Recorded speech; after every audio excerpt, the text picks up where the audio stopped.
Matagal na akong hindi gumagawa ng vlog. And alam ko rin na maraming mga lumalabas ngayon na balita. O ganito daw, ganito. Siyempre, ako naman kasi, interview ko kay Mama Oj, kay Oji Diaz. Sinabi ko dun sa interview niya na kahit na ano pang lumabas ulit na mga balita na ganito, ganyan, hindi na ako magsasalita. Yun na ang una't huli kong pagsasalita, yung interview ko kay Mama Oj. Dami na ng aking mga naririnig, pati yung mga pamilya ko, nadadamay na sila. Nakakaalam lang ng mga katotohanan ay yung mga talagang nakakakilala sa amin ng personal. Ito, hindi mo po mapipigilan na makisawsaw ang mga taong wala namang kaalam-alam sa totoong nangyayari. Hindi na ako gagawa ng video, hindi na ako magsasalita, talagang tatahimik na lang ako, pero talagang hindi ko na po kaya. Kailangan ko pong magsalita aking mga nararamdaman ngayon sa bidyong ito. Yan, tayo lang naman dito. Yan ang ginagawa natin. Yan, habang kumakain tayo, nagkikwentuhan. Ayun na nga, nagkikwentuhan. Buti napapunta tayo dyan ng init-init ng ulo ko galing ako Amerika. Bakit? Napansin ko, balitaan ko na yung pamangking ko raw, yung pera niya ginagamit mo kung saan-saan. Magkano ba ngayon ang PlayStation? PlayStation, parang alam ko na 30k yata, mga 40, 50, mga ganon. Tapos magkano ang Xbox? Xbox, mahal din yun, mga 40, mga ganyan. Oo, tapos magkano yung mga bala? Siguro mga 20 or 100 bala ng Xbox at saka PlayStation.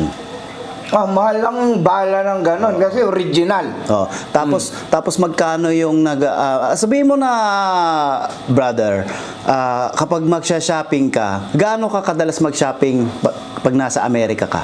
Aba, kung alam ko na marami yung pera, mag-aaraw-araw ako. Oo. Sabihin na natin, shopping almost once a week. Mariose. Tapos, i-include na natin, brother, yung dahil nga hindi marunong magluto yung kasama ng mga yung pamangkin mo. Di siyempre kailangan kong padalahan ng mga pagkain araw-araw. Sabihin na natin kung dito sa Pilipinas, Grab, doon naman sa Amerika, Uber. So halos araw-araw 'yon. Siguro nakakagastos ako araw-araw siguro mga kulang-kulang na sa isang buwan lang, ha? Isang buwan? Isang buwan lang siguro mga $400. Yung tinatanggap ng pamangkin mo, 700, hindi pa included yung pa-shopping.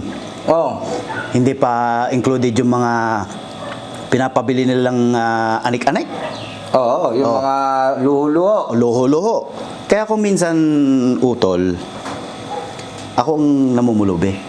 Dahil yung pera ng pamangkin mo, kulang pa. Kaya ako pa nagdadagdag. Kasi nagtatanong ka eh. Hindi yun. Isunod-sunod mo naman eh. Yun lang naman na inaano ko. Pero at least nagkaroon ako na idea. Meron pang isa. Ano na naman? Nag-hotel-hotel ka pa raw. Isipin mo gastos yan. Samantalang ako, sa Amerika, nakaulbok lang. Maliit na lupa lang. Halos 10 square meter. Baka 1 square meter lang yun eh. Kasya nga kami pamilya eh. Nakatayo pa. Tapos ito pa. Yung mga sasakyan mo, pinariripo mo pa. Napakayabang mo, akala mo, ang galing mo, mababayaran mo lahat yun.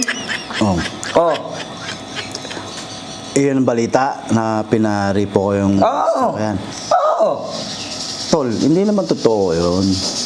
Nasa akin yung mga sasakyan. Kinuha ko lang. Kinuha mo lang? Kasi siyempre, ako nagbabayad, hindi naman ako gumagamit. Kaya kinuha ko, ngayon, nasa akin na yung sasakyan. Isa pa. Ano na naman? Isipin mo, napaka-istorbo mo talaga. Bakit? Isipin mo, kagagaling ko lang ng Thailand. Iniwan ko pa nga mga anak ko kung kanino. Tapos pag galing kong Thailand, ayayain mo sa ganito. Alam mo naman, napaka-importante sa akin nung Thailand. Yung mga anak mo, nakuha mo na? Hindi ko pa pa nga alam kung anong balita eh. Eh basta sa akin, mas okay sa akin mag-Thailand. Dahil nakikita may mga elepante doon, may mga ano. Kumbaga bago rin sa paningin ko. Ah, galing ka pala ng Thailand? Oh, tingnan mo nga, bumili nga ako mga golds doon, no? Oh, kita mo, kala mo, galing kay Ninong, no? Oh, saan mo iniwan yung mga pamangkin ko? Ba't di mo na lang iniwan sa akin? Ay, hindi pa pala tayo magkakilala. Yan na nga ang sinasabi ko sa'yo. Kawawa naman yung mga pamangkin ko. Saan mo iniiwan? Kilala mo ba yung mga pinag-iwanan mo? Kilala ko naman, pero mga ilang araw ko palang kilala. Pero kilala ko naman eh. Okay naman na yun. Oh, anong problema doon? Eh, mamaya pala tatawagan ko nga pala yun. Ilang araw na ako nakarating dito Hindi ko pa pala natatawagan. Hindi mo pa ina-update yung mga pamangkin ko? Hindi pa. Eh di kailangan natin tapusin kagad to para tayo na mismo susundo. Ako pala sa sermon sa'yo eh. Mas importante sa'yo ang Thailand kaysa yung mga pamangkin ko. Ang Thailand, tol, hindi umaalis yan.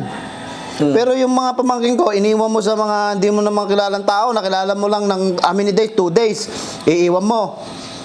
Oh, eh paano kung may masamang balak pala yun sa mga pamangkin ko? O ano nangyari habang ikaw nagsasaya ka dun sa Thailand? Oh, di cargo di konsensya mo pa yan. Ay, nako tol. Ganyan pala yung gawain mo. Kailangan pala makuha ko yung mga pamangkin ko. Ako na lang kaya mag-alaga sa kanila. At ako dapat ang sumisigaw sa'yo dahil sa mga pinaggagawa mo. Ilang taon na ba yung pamangkin ko? Isa 14. Oh, Mario Jose. Napakabata. Ito Oh. Meron pa ako isang nabalitaan. Ako? Oo. Yun daw pamangkin ko, binabato mo pa raw ng cellphone. Oo. Ako? Binabato ko ng Hindi cellphone? yan nasa likod mo. Ikaw, siyempre. Tol, alam mo, nabalitaan ko rin yan. Oh. Oh. Kaya alam mo, ginawa ko. Tinext ko agad yung pamangkin mo. Sinabi ko, bakit ganito ang sinasabi mo na binabato ka ng cellphone? Oh, Ewan ko lang. Gusto yun ng totoo. Tol, kasi yung mga ganyan, huwag ka kagad papaniwala, baka naman nababaliw ka na. Brother, yung mga nababasa ko sa social media, pag pinindot ko yung mga profile nila, Oh. wala naman mga picture, para mga, tapos may tawag sila dun eh. Ano yun? Minion account ata tawag dun, Minion. Ayun?